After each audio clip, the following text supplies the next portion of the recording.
ये है real juice, Goa का। हाँ।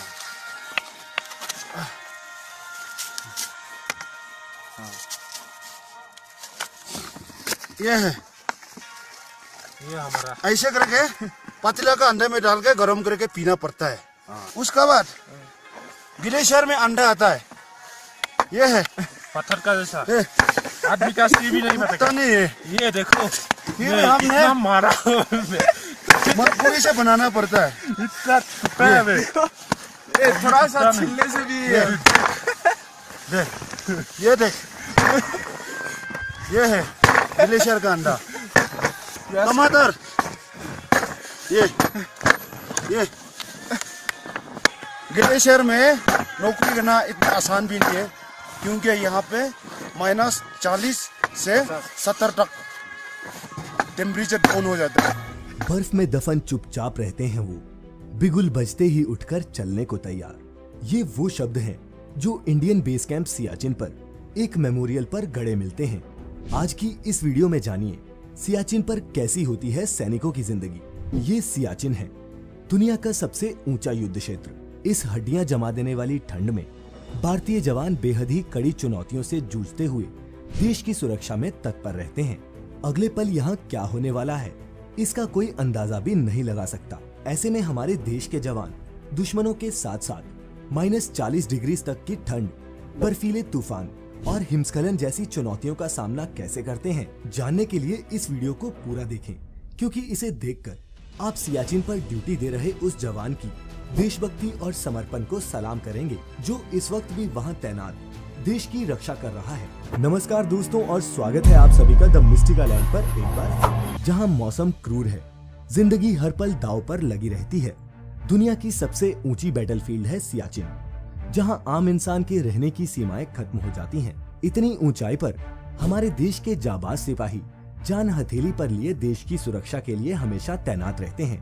न सिर्फ दुश्मनों से बल्कि खराब मौसम से भी हर पल ये सैनिक लड़ते रहते हैं। लेह से करीब 200 किलोमीटर उत्तर में मौजूद है सियाचिन ग्लेशियर, जिसकी लंबाई 77 किलोमीटर है। इसका निचला छोर 12,000 फीट की ऊंचाई और सबसे ऊपरी छोर 18,000 फीट से भी ज्यादा ऊंचाई पर है। सियाचिन पर पिछले 3 दशकों से भी ज्यादा समय से जंग छिड़ी हुई है।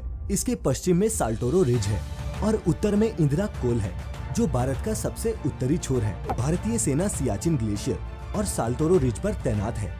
उससे आगे पश्चिम में मौजूद है कश्मीर का वो इलाका जो पाकिस्तान में है। सियाचिन के पूर्व में काराकोरम पास स्थित है। ग्लेशियर से ऊपर साल्टोरो माउंटेन रेंज में मौजूद रिज एक कुदरती सीमा बनाती है और इसी पर से भारतीय सैनिक सियाचिन पर अपना नियंत्रण बनाए रखते हैं। साल्टोरो रिज पर नियंत्रण का मतलब है पूरे सियाचिन ग्लेशियर, पूरी नुब्रा वैली और कुछ हद तक दक्षिण के कुछ इलाकों पर पूरा नियंत्रण। अपनी रणनीतिक स्थिति के कारण सियाचिन ग्लेशियर पर कंट्रोल के लिए भारत और पाकिस्तान में तनातनी बनी रही है। सियाचिन बेस कैंप ग्लेशियर के आखिरी छोर से 2 किलोमीटर दूर है। भारत को सियाचिन पर सैनिकों की तैनाती पर रोजाना 5 करोड़ रुपए खर्च करने पड़ते हैं। यहाँ 10,000 से भी ज्यादा सैनिक हमेशा मौजूद रहते हैं ताकि ग्लेशियर पर चलने वाले मिलिट्री ऑपरेशंस में मदद दे सके। ऑपरेशन मेघदूत के तहत भारतीय सैनिक अब भी सियाचिन में सबसे ऊंचाई वाले इलाके की फॉरवर्ड पोस्ट पर तैनात है ताकि सियाचिन पर देश का नियंत्रण बना रहे। ऑपरेशन मेघदूत पर हमारी एक डिटेल्ड वीडियो आप ऊपर आई बटन पर क्लिक करके देख सकते हैं। लिंक नीचे डिस्क्रिप्शन में भी दे रहे हैं। भारतीय सेना की 14 कोर का हेडक्वार्टर लेह में मौजूद है। सियाचिन पहुंचने से पहले भारतीय सैनिक देश के अलग अलग हिस्सों में इसी ट्रांजिट कैंप में आते हैं। सियाचिन पर पोस्टिंग से पहले हर सैनिक का मेडिकल चेकअप होता है, क्योंकि ग्लेशियर के बेहद बेरहम हालातों में रहने के लिए हर सैनिक का फिट होना बेहद ही जरूरी है। सियाचिन ग्लेशियर कैंप एक्लेमेटाइजेशन का दूसरा पड़ाव है। इसके बाद ही सैनिकों को ज्यादा ऊंचाई वाली फॉरवर्ड पोस्ट पर तैनात किया जाता है। कई महीने एक्लेमेटाइजेशन और कड़ी ट्रेनिंग के बाद ही यूनिट का दस्ता ग्लेशियर पर अपने बाकी साथियों की जगह लेने के लिए रवाना होता है।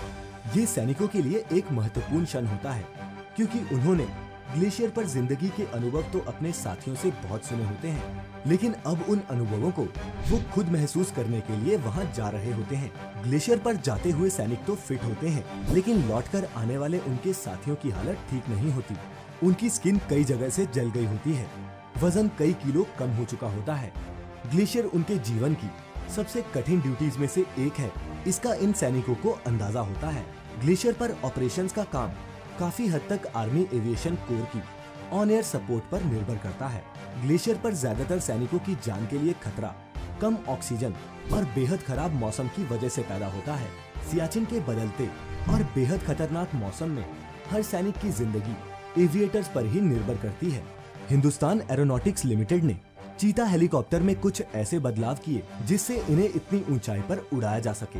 इन्हीं बदलावों की वजह से ये हेलीकॉप्टर्स 1950 किलो यानी अपनी लोड कैपेसिटी से करीब 2 गुना ज्यादा वजन उठा लेते हैं।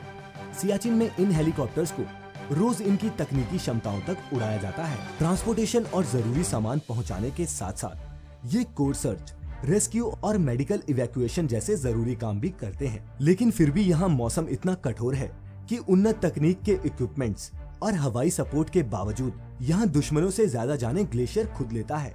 आधिकारिक आंकड़ों के मुताबिक सन 1984 से आज तक इस ग्लेशियर पर भारत के करीब 900 सैनिक शहीद हो चुके हैं।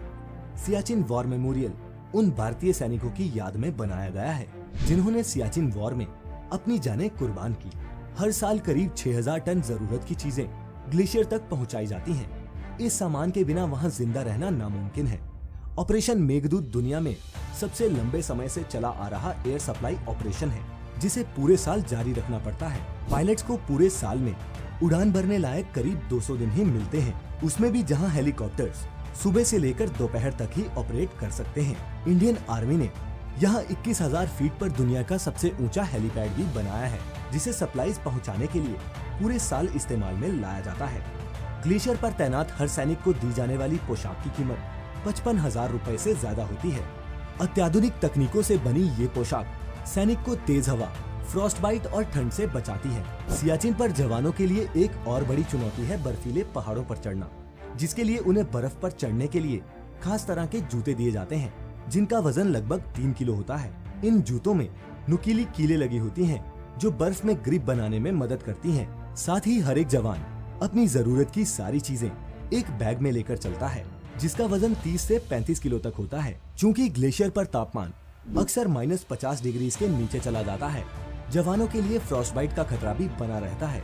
नंगे हाथ किसी भी धातु को छूने का मतलब है उंगलियां ही गवा देना। जवान अपने हथियार, आर्टिलरी वगैरह बिना एंटी फ्रॉस्ट बाइट दस्तानों के ऑपरेट नहीं कर सकते। भयंकर ठंड से हथियारों को जमने से बचाने के लिए सैनिक उन्हें उबलते पानी में डुबोते हैं। बात करें खाने की तो ताज़ा खाना सियाचिन पर एक लग्जरी से कम नहीं है। ताज़े फल यहाँ क्रिकेट की बॉल से जम जाते हैं और आलू तो हथौड़े से भी ना टूटे। 21,000 फीट पर रसद पहुँचाना खुद में ही एक टास्क है। चीता हेलीकॉप्टर सब चुनौतियों से पार पाकर यहाँ कैंड फूड की सप्लाईज ड्रॉप करते हैं और अगर मौसम खराब हो तो इन ड्रॉप्स को ढूंढना अपने आप में सैनिकों के लिए किसी चुनौती से कम नहीं होता। पीने का पानी यहाँ बर्फ को पिघलाकर ही नसीब होता है और जमने के डर से सैनिक यहाँ महीने में सिर्फ एक बार नहाते हैं, वो भी DRDO द्वारा डिजाइन किए गए एक स्पेशल कोमोड में। इस ऊंचाई पर दिल तेजी से धड़कता है और शरीर सुस्त पड़ने लगता है। कम ऑक्सीजन, कम टेम्परेचर और कम ह्यूमिडिटी होने की वजह से जवानों को ज्यादा मुश्किलों का सामना करना पड़ता है। यही नहीं, सैनिकों को घुटनों तक बर्फ में घुसकर चलना पड़ता है, जो इस ऊंचाई पर एक थका देने वाला काम है। यदि किसी सैनिक के दस्तानों या जूतों में पसीना आ जाए तो वे कुछ ही सेकंड में बर्फ में बदल जाता है, जिससे हाइपोथर्मिया और फ्रॉस्ट बाइट का खतरा भी सैनिकों पर मंडराता रहता है। यहाँ प्लेन्स के मुकाबले सिर्फ 10% ऑक्सीजन ही फेफड़ों तक पहुँच पाती है। स्ट्रोक या हार्ट अटैक आने का खतरा भी लगातार बना रहता है। सियाचिन में भारत ने युद्ध के मुकाबले कठिन हालात और खराब मौसम की वजह से कई ज्यादा सैनिक खोए हैं। यहाँ सालाना 36 फीट बर्फ गिरती है और हवाएं कुछ ही देर में 100 मील प्रति घंटे की रफ्तार तक पहुँच जाती हैं। सबसे ज्यादा जाने यहाँ होने वाले हिमस्खलन के कारण जाती हैं। यहाँ हर वक्त बर्फीले तूफान के आसार बने रहते हैं और कभी कभी तो बर्फीला तूफान 3 हफ्तों तक रहता है। लेकिन इतनी चुनौतियों में भी ये सैनिक डटे रहते हैं। शरीर टूट जाता है लेकिन इनका हौसला नहीं टूटता। यहाँ हवा में भले ही ऑक्सीजन कम हो लेकिन देशभक्ति में कभी कमी नहीं आती। हमारे देश का गौरव और अभिमान हमारी भारतीय सेना है जिन पर हमें गर्व है। ऐसे फौलादी जिगर और जज्बे को हमारा सलाम। दोस्तों, हमें उम्मीद है कि आपको हमारी आज की ये वीडियो पसंद आई होगी। कोई सुझाव या शिकायत हो तो हमें कमेंट बॉक्स में जरूर बताएं। वीडियो को लाइक और ज्यादा से ज्यादा शेयर करें। साथ ही आगे भी ऐसी सभी वीडियोस के लिए हमारा चैनल द मिस्टिकल लैंड जरूर सब्सक्राइब करें। अब हमें इजाजत दीजिए। आपका बहुत बहुत शुक्रिया।